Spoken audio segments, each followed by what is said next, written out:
ओम सद्गुरु श्री शेषाद्रि स्वामिகள் पादुकाभ्याम नमो नमः। ओम महागणपतये नमो नमः। ओम राधा रुक्मिणी सत्यभामा समेत श्री गोपालकृष्ण परब्रह्मणे नमो नमः। ओम महासरस्वत्यै नमो नमः। व्यासाय विष्णुरूपाय व्यासरूपाय विष्णवे नमो वै ब्रह्मनिधये वासिष्ठाय नमो नमः. This is the second part of Bhagavad Gita lectures. In the first part, I had spoken about Vitura's bhakti, how he dedicated his house to Lord Krishna, and Lord Krishna stayed with him only for the night, even though Duryodhana had made a separate accommodation for Sri Krishna, very beautiful palace with all decorations. Krishna did not go there. He resided with Vidura, and Vidura offered banana fruit to the god, and he wanted to peel the skin and give the fruit to the god. But since he was already immersed in divine romance, he dropped the fruit on the floor and gave the skin to the Lord, gave the banana skin to the Lord. Lord Krishna ate that very happily and said, I have never tasted such a sweet fruit earlier. That's what Lord Krishna said. And Duryodhana said he cannot give the Pandavas land even equal to the eye of the needle. And Lord Krishna gave option to Duryodhana and also Arjuna. I will be with one side, but I will not give any weapons. To the other side, I will give weapons. I will not be part of the other side. Sri Arjuna selected that Lord Krishna to be with him, and Duryodhana was very happy about it. He took all the military assets of Lord Krishna. Then I also noted that Yudhishthira, the eldest of the Pandavas, prostrated before Bhishma Pitamaha, who is the general of the army of the enemy, and took his blessings that Yudhishthira and Pandavas win the war. Now we go to the first chapter, we go to the slokas. I had already mentioned that Bhagavad Gita is a very great work, very voluminous one, and we are always amazed by the extent of Bhagavad Gita. So what we propose to do is that we'll pick up some slokas, try to implement them in our day-to-day life in a routine fashion and get full benefits out of that. As poet Tiruvallur said, Karka, Kasadara Karka, Katrapin, Nirka, Adarkittaha. Learn fully without any mistakes, and implement whatever you learned in your life. That's what Tiruvallur said. Now in this first chapter, Arjuna requests Lord Krishna to take the chariot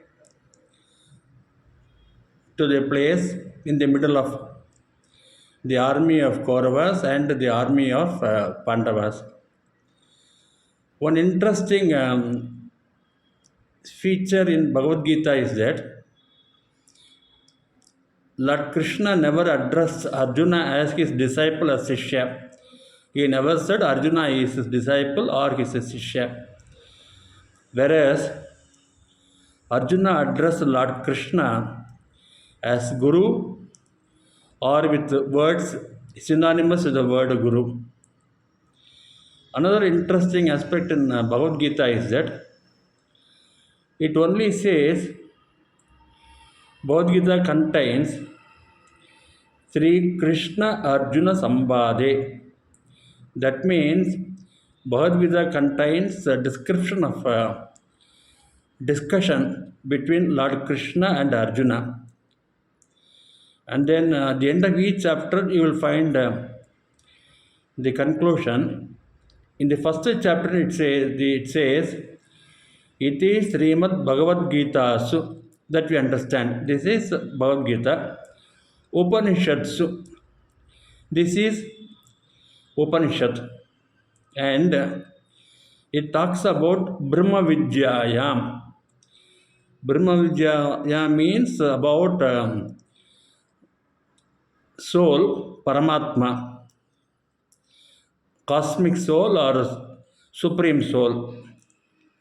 Iti Srimad Bhagavad Gita Su Upanishadsu Brahma Vidyaya. Then it says Yoga Sastri. This is Yoga Sastra. Yoga means union. Here Yoga Sastri means union of individual soul with the cosmic soul. Then as I said already, Sri Krishna Arjuna Sambade. Then the name of the first chapter is Arjuna Vishada Yogo Nama Pratamodhyaya. This is the chapter where Arjuna was very sad and confused. As I said, Arjuna requests Lord Krishna to take the chariot and place it in between the two armies of Kauravas and the Pandavas. When that is done, Arjuna looks at the soldiers on the enemy side. We always say perception is not as what we are. Perception is not as they are, but as what we are. Perception is not as they are, but as what we are. Arjuna did not see any enemies on the other side. He saw only people on the other side as his grandfather, his teacher, his son, his father's brother, his mother's brother, like that. He saw all of them as then relatives and friends also. He saw all of them as relatives and friends. He did not see them as soldiers on the enemy side whom he has to fight and win the war to get the land. The purpose of the war is whoever wins will be the king of the land. Arjuna is not able to see like that. He sees all the soldiers on the other side as his own relatives. When that was his perception, he decides he should not fight the war. He becomes very sad. He thinks, what's the use of fighting the war and winning the kingdom when the enemies are my relatives? With that intention, he puts the Gandhibam on the ground and also Paswat Astram. This Astram he had got from Lord Shiva after doing a very hard penance. So Arjuna puts on all his tools and equipments and he sits idle. Arjuna is asking the guidance of Lord Krishna what he has to do. So the chapter 2 starts. It is called Sankhya Yoga.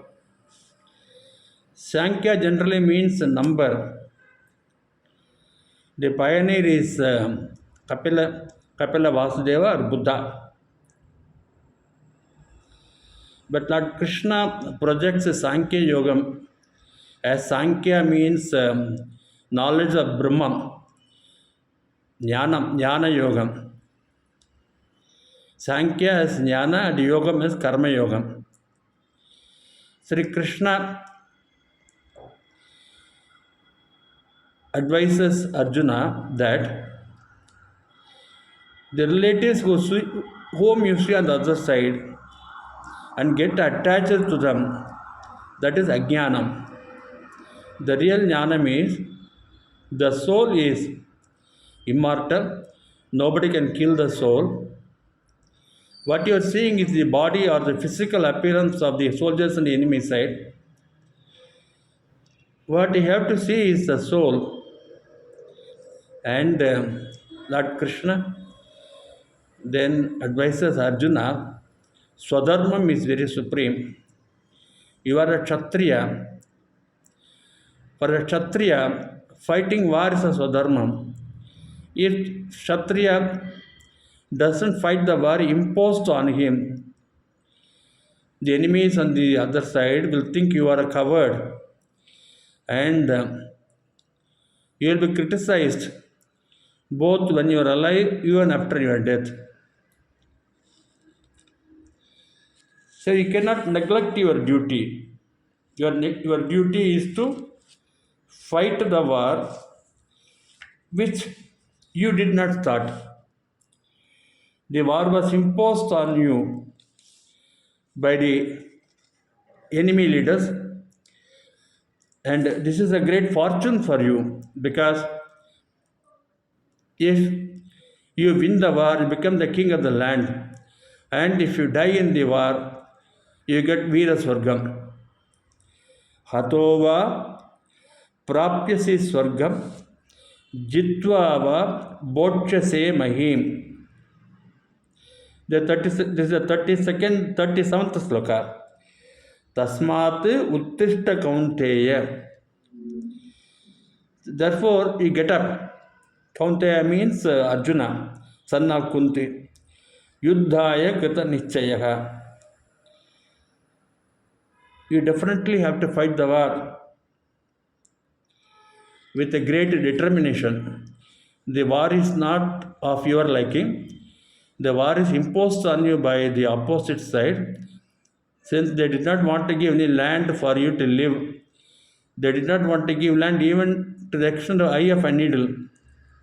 Then Krishna says, Sukadukke same krutva labha labho jaya jayo tato yuddhaya yujyasva naivam papam avapsyasi. Pleasure or pain, profit or loss, victory or defeat, they have to be seen equally. What is more important is performance of duty as per Swadharma. If you do not perform your duty as per Swadharma, then you are incurring a sin and you will be abused now and later also. The Lord Krishna advises Arjuna that when you kill the enemy soldier, the soul is still alive, the soul is immortal. The soul will go to higher world, all the Punya Lokam. And you should realize that you should not get attached to the physical body. You have to fight the battle and win the battle, even if that means somebody is killed, because nobody can be killed. The soul is always there. The soul was there in the past, the soul is there in the present, soul will be there in the future. Then Lord Krishna teaches Arjuna the knowledge of the Brahman, Jnanam. There is no English equivalent for word and Jnanam. Possibly you can say spiritual knowledge. The Lord teaches Arjuna first a spiritual knowledge, that soul is always there. Then he goes on to explain to him the Karma Yoga. This aspect is very important to us. We are all doing so much duties. So we should know what is this Karma Yoga, which Lord Krishna says. Nehabhikramana sosti pratyavayo na vidyate swalpam apyasya dharmasya trayate mahato bhayat. The Lord says, Naiha Neha Kramana Sosti. Whatever work you started, and after some time you are not able to complete it, you have to abort that work for some reason or other. The efforts spent in that are not lost. They are all ingrained in your inner mind. You will be prompted to continue that work, that duty, after some period of time, and you will be able to complete the work. May not be now, after a few days. Then he says, when you do any karma, pratyavayo na vidyate. If there are any negative actions, don't worry about it. You will be pardoned for whatever sins or whatever evils that come on account of the karma you performed as per your swadharma. Here we are saying that ends do not justify the means. The means or the karma we perform are as per injunctions of the Shastras, as per our swadharma, and the result is left in the hands of destiny or God. So whatever duties we have to perform, we have to perform them. We have no alternative.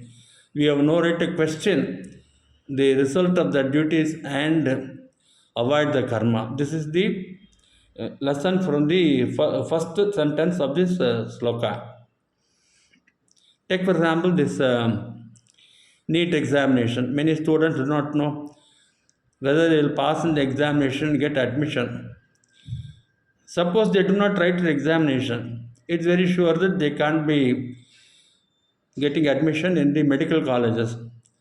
And if they write the examination and fail in the first attempt, then need not worry about it. Whatever experience they gained in the first attempt or maybe in the second attempt, that will be useful to them in the second or third attempt, and they'll be able to succeed in the examination. So whatever efforts we are taking, if we succeed in the first attempt, it is well and good. Even if we don't succeed in the first attempt, with some extra efforts and out of the knowledge gained from the experience in the first attempt, we will definitely succeed in the subsequent attempts. Failures are not the end of the roads. Failures are the stepping stone for the success. That's a message Lord Krishna is giving. And he is totally condemning if anybody doesn't put any efforts.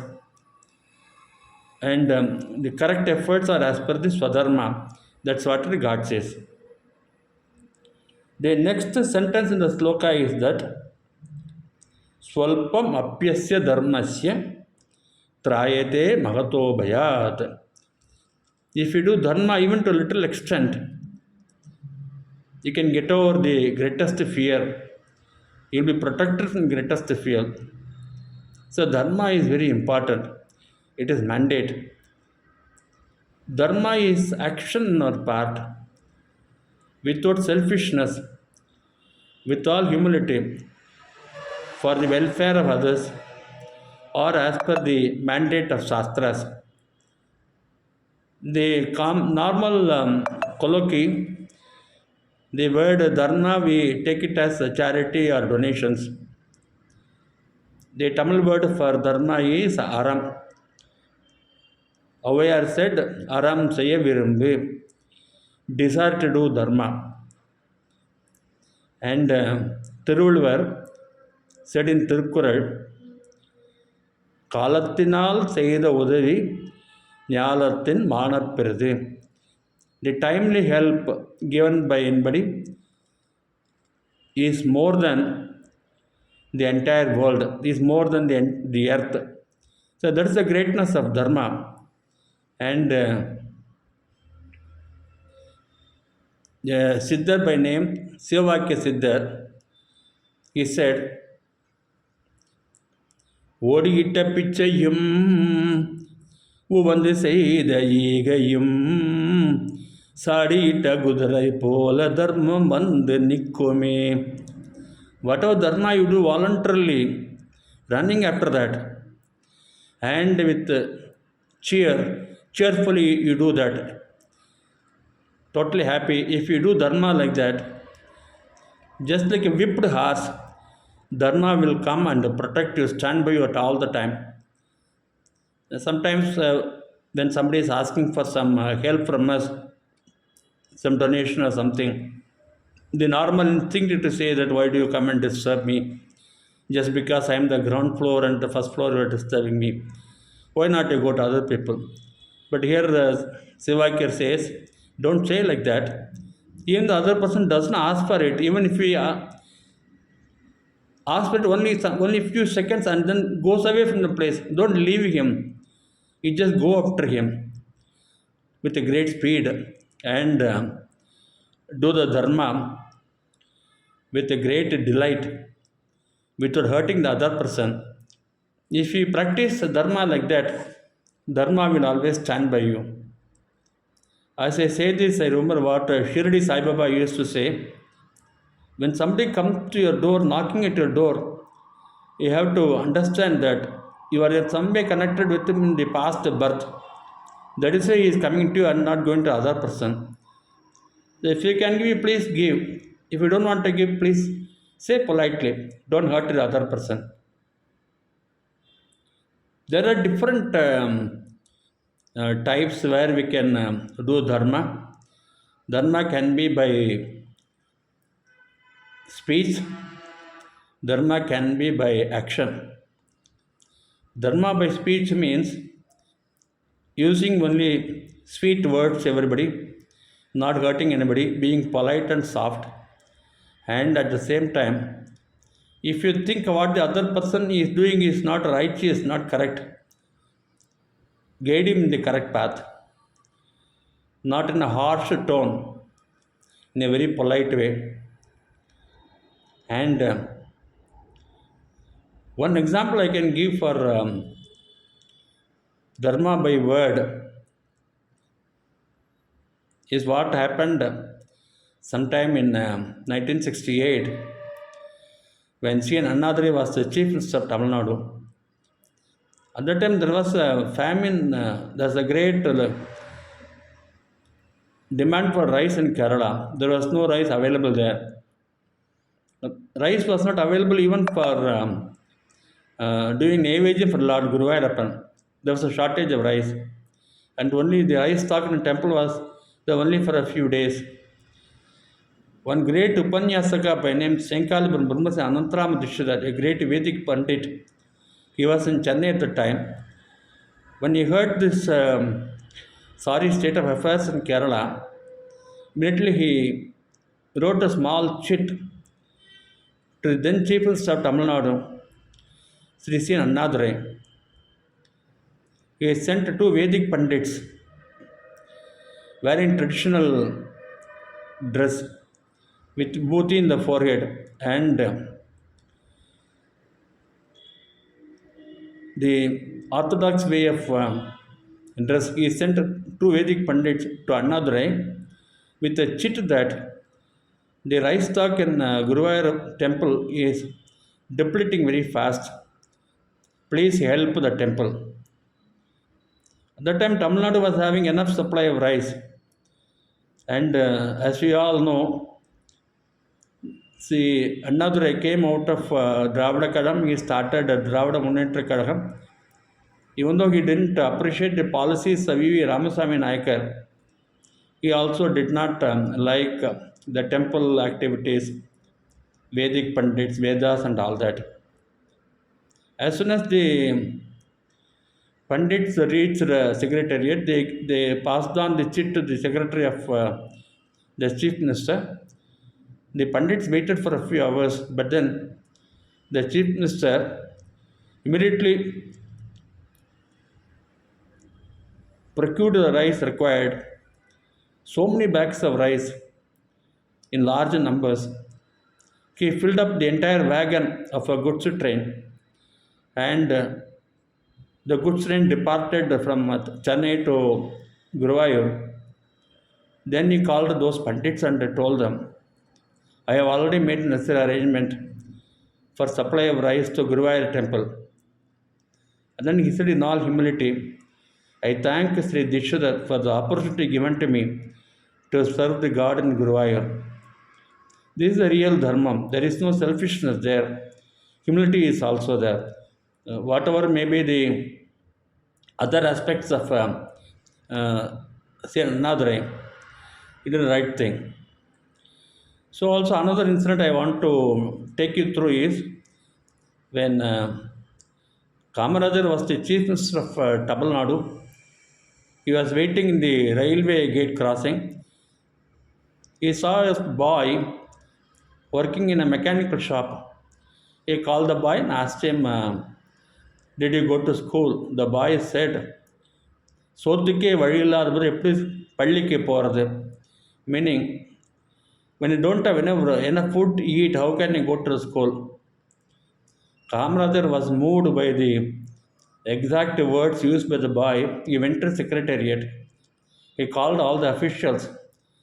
He told them to organize a midday meal scheme for children in the school. The officials were tight for funds. They informed the Kamaraj the treasury is not that comfortable. Then Kamaraj said, I will go and beg for money from every house in Tamil Nadu and then I will fund the scheme. When Kamaraj made such a hard statement, immediately the officials earmarked some funds and the midday meal scheme was started in the schools in Tamil Nadu. The scheme was further made a large measure by Dr. M.J. Ramachandran. On account of this, many children came to school. They attended the school. Not only that, their body was in a very good shape.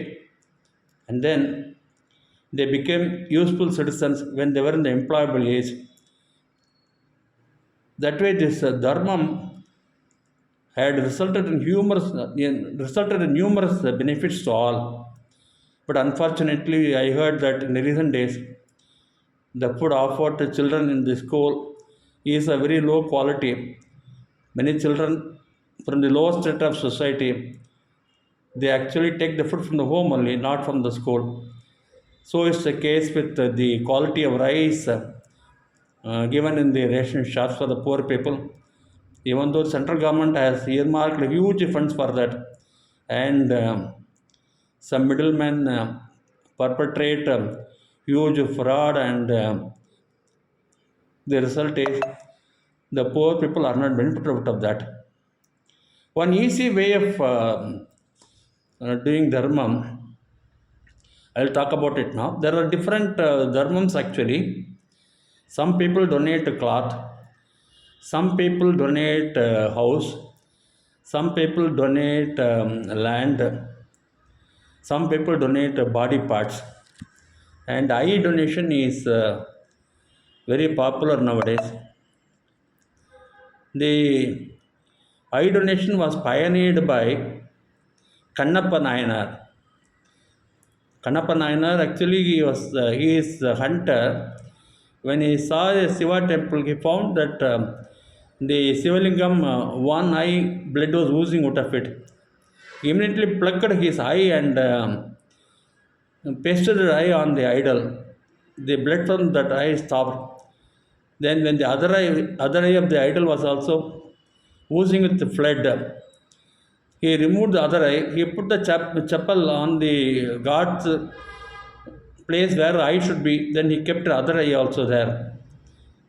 This Kannappa Nayanar is regarded as the highest devotee of Lord Shiva. He is praised by all, and there are 63 Nayanmars kept in the temple of Lord Shiva everywhere, and Kannappa Nayanar is one such person. This donating land, this was pioneered by